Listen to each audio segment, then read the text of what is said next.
బంగాళాఖాతంలో ఏర్పడిన తీవ్ర వాయుగుండం తీరం దాటింది. ఒడిశాలోని పూరి వద్ద తీరం దాటినట్లు వాతావరణ కేంద్రం ప్రకటించింది. ఛత్తీస్గఢ్ వైపు పయనిస్తున్నట్లుగా తెలియజేసింది.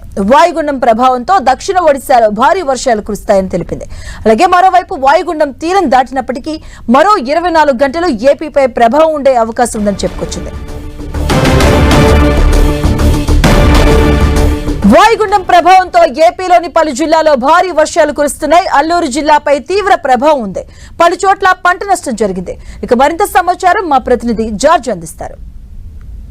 పశ్చిమ మధ్య బంగాళాఖాతంలో ఏర్పడిన తీవ్ర వాయుగుండం ప్రభావం ఉమ్మడి విశాఖ జిల్లాలో అతలాకుతలం చేసిందని చెప్పుకోవాలి. ఇటు విశాఖ, అనకాపల్లి, అల్లూరి సీతారామరాజు ఈ 3 జిల్లాల మీద కూడా దీని ప్రభావం తీవ్రంగా పడిందనే చెప్పుకోవాలి.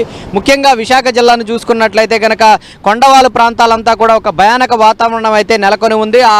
ఏదైతే 24 గంటల పాటు వర్షాలు కురుస్తూ ఉన్న నేపథ్యంలో ఎడతెరిపి లేకుండా కురుస్తున్న వర్షాల కారణంగా ఆ ఇళ్ల మధ్య ఉన్న మట్టి అంతా కూడా తొలిచికిపోయింది. ఈ నేపథ్యంలోనే ఆ ఇల్లు ఎప్పుడు కూలిపోతాయా అనేది భయాందోళన అయితే నెలకొని ఉంది. అయితే హుటాహుటిన అధికారులు స్పందించడం జరిగింది. ఆయా ప్రాంతాల్లో ఏదైతే ప్రమాదకర స్థాయిలో ఉన్నటువంటి 5 ప్రాంతాలను గుర్తించడం జరిగింది. ఆ 5 ప్రాంతాల ప్రజలందరం కూడా సురక్షిత ప్రాంతాలకు తరలించారు. అలాగే గోపాలపట్నంలో మొత్తం మీద ఒక భయంకరమైన వాతావరణం అయితే నెలకొని ఉంది. ఎందుకంటే అక్కడ ఉన్న 10 ఫ్యామిలీలు సైతం కూడా ఇళ్ల మధ్యనే ఉంటూ ఉన్నారు. ఆ మట్టి అంతా కూడా తొలిచికిపోయిన నేపథ్యంలో ఆ ఇల్లు ఎప్పుడు పడిపోతాయో తెలియని భయాందోళన నెలకొన్న నేపథ్యంలో అక్కడ ఉన్న ప్రజలను సైతం కూడా సురక్షిత ప్రాంతాలకు తరలించడం జరిగింది. అంతేకాకుండా ఇటు గంభీరం, మేఘాద్రిగడ్డ ప్రాంతాలు ఏవైతే ఉన్నాయో అక్కడ జలాశయాలన్నీ కూడా నిండుకున్నాయి. అయితే ప్రస్తుతానికి ప్రమాదకర స్థాయికి ఈ మేఘాద్రిగడ్డ, గంభీరం యొక్క రిజర్వేర్లు చేరుకున్నప్పటికీ ఆయా పరిస్థితులను సైతం కూడా స్వయంగా జిల్లా కలెక్టర్ పరిశీలించడం జరిగింది. అక్కడ ఉన్న ప్రజలను సైతం కూడా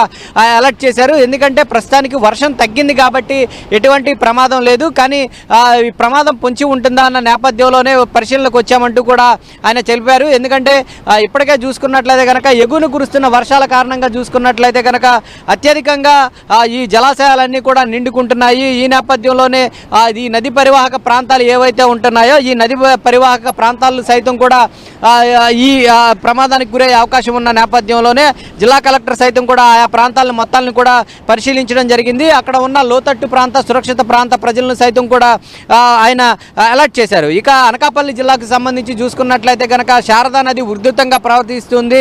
అటు రాకపోకలకు సైతం కూడా తీవ్ర ఆటంకం ఏర్పడింది. ముఖ్యంగా చూసుకున్నట్లయితే కనుక బ్రిడ్జిల మీద నుంచి ఈ వరద నీరు అనేది ప్రవహిస్తూ ఉన్న నేపథ్యంలో రాకపోకలకు తీవ్ర అంతరాయం ఏర్పడింది. అరటి తోటలు అయితేనేమి కానీ ఇతర పంటలు ఏవైతే ఉన్నాయో ఉద్యానవన పంటలన్నీ కూడా నీట మునిగిన పరిస్థితి కనిపిస్తుంది. వరి పొలాలు అయితే దాదాపుగా 5 రోజుల నుంచి నీటిలోనే నాని ఉండడంతో రైతన్నలను తీవ్ర నష్టపోయారనే చెప్పుకోవాలి. ఇక అల్లూరు జిల్లాలో దీని ప్రభావం మాత్రం విపరీతంగా ఉందని చెప్పుకోవాలి.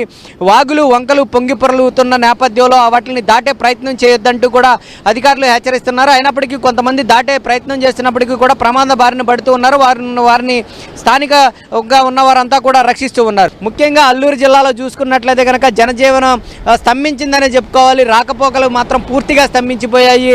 వాగులు, వంకలు పొంగి పొర్లుతూ ఉండడం, వాళ్ళకి బ్రిడ్జిల సౌకర్యం లేకపోయిన నేపథ్యంలో అటు నుంచి అటు వెళ్ళాలన్నా అటు నుంచి ఇటు రావాలన్నా కానీ ఈ వాగులను దాటే ప్రయత్నం అయితే వారు చేయట్లేదు. ఈ నేపథ్యంలోనే అటు రాకపోకలకు సైతం కూడా తీవ్ర ఆటంకం ఏర్పడింది. ఒక అత్యవసర పరిస్థితులు అయితే మాత్రం తాళ్ల సహాయంతో వాళ్ళంతా కూడా అక్కడి నుంచి ఇటువైపు నుంచి అటు వెళ్లేందుకైతే ప్రయత్నాలు చేస్తూ ఉన్నారు తప్పించి మినహాయించి అధికారులు చెప్పినట్లు ఎవరూ కూడా వాటిని దాటే ప్రయత్నం చేయట్లేదు. మొత్తం మీద చూసుకున్నట్లయితే కనుక ఇటు ఉమ్మడి విశాఖ జిల్లాలో మొత్తం మీద ఈ వాయుగుండం ప్రభావం తీవ్రంగా చూపిందని చెప్పుకోవాలి. కెమెరా పర్సన్ నరేష్తో జార్జ్, 10 టీవీ, విశాఖ నుంచి.